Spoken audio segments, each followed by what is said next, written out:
So I'm at the highest point of Golden Eagle Sports Complex here in Sparks, Nevada. It's a little hill that looks down into the valley.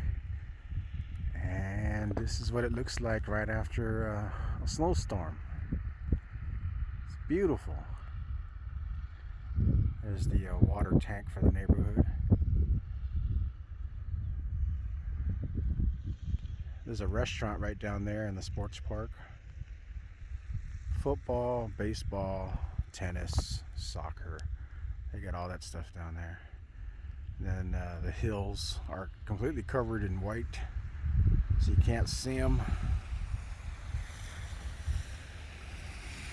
Pretty cool.